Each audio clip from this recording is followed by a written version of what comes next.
আজ মুর্শিদাবাদ যাচ্ছেন রাজ্যপাল সিভি আনন্দ বোস। ধুলিয়ান শামশেরগঞ্জে অশান্তির জেরে বাড়ি ছেড়ে অনেকেই আশ্রয় নিয়েছেন মালদায়।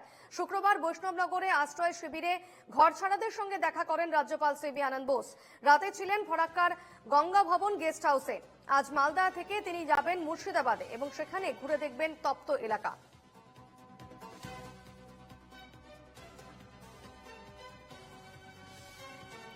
এই মুহূর্তে আমার সঙ্গে টেলিফোনে রয়েছেন প্রতিনিধি বিনয় রায়। বিনয়, আজ মুর্শিদাবাদ যাচ্ছেন রাজ্যপাল, এই মুহূর্তে কি তথ্য রয়েছে?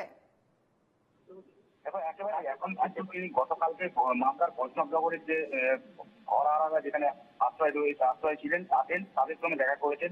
দেখা করার পর মুর্শিদাবাদে তিনি ফারাক্কা যে গঙ্গা ভবন গেস্ট হাউস রয়েছে সেখানে রাত্রি যাপন করেছেন। আর কিছুক্ষণের মধ্যে সেখান থেকে বেরিয়ে তিনি কিন্তু সরাসরি পৌঁছে যাবেন শামশেরগঞ্জ থানা ধুলিয়ান এলাকায়, এবং সেখানে যে যাত্রাবাদ এলাকা যেখানে বাবা ও ছেলে খুন হয়েছিল, এমনটাই এখনো আমরা জানতে পেরেছি যে ওই বাবা ও ছেলে খুন হয়েছিল তাদের পরিবারের কাছে যাবেন, তাদের পরিবারের সঙ্গে কথা বলবেন। তার পাশাপাশি ওই এলাকার যে ক্ষতিগ্রস্ত এলাকা সেই সমস্ত ক্ষতিগ্রস্ত এলাকায় যাবেন এবং সেখানকার মানুষজনের সঙ্গে কথা বলবেন এবং পরিস্থিতি বিবেচনা করার চেষ্টা করবেন, জানার চেষ্টা করবেন যে এই সময়কার অবস্থা কেমন ছিল এবং এখন কি অবস্থায় তারা রয়েছে।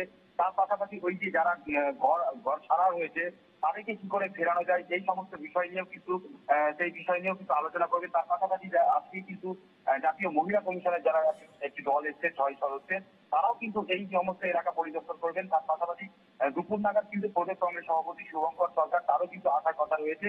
এবং এই যে রাজ্যপালের আসা আজকে সফর মুর্শিদাবাদে, এই সফর নিয়ে যেটা দেখতে পাওয়া গেছে এখন পর্যন্ত সকাল থেকে কিন্তু নিরাপত্তা যে ব্যবস্থা সেই নিরাপত্তার ব্যবস্থা কিন্তু আরো আতসাত রয়েছে। তার কারণে এই কারণে যেটা বলছি যে এই কারণে এখানে কিন্তু বেশ কিছুদিন থেকেই এই ঘটনা ঘটার পর থেকে কিন্তু কেন্দ্রীয় বাহিনী যেমন মোতায়েন রয়েছে, তার পাশাপাশি কিন্তু রাজ্যের যে পুলিশ ফোর্স তারাও কিন্তু এই জঙ্গিপুর মহকুমা এলাকাটিতে নিরাপত্তার ব্যবস্থা আতসাত করে রেখেছে। কিন্তু এই যে রাজ্যপালের সফর, এই রাজ্যপালের সফর নিয়েও কিন্তু অতিরিক্ত নিরাপত্তা ব্যবস্থা করা হয়েছে জেলা পুলিশ সূত্রে, এমনটাই আমরা জানতে পেরেছি।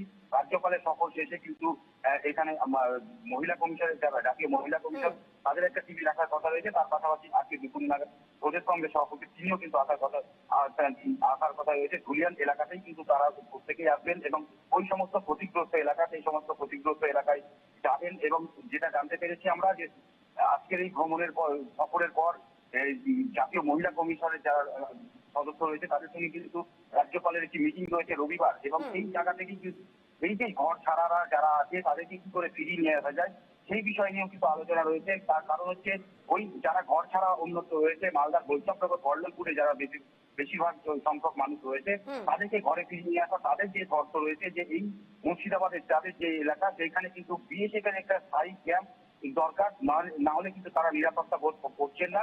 সেই বিষয়টা নিয়েও কিন্তু আলোচনা বৈঠক সমস্ত কিছুই রয়েছে। বিপর্ণা, বেশ, অবশ্যই এদিকে নজর থাকবে। ধন্যবাদ বিনয়।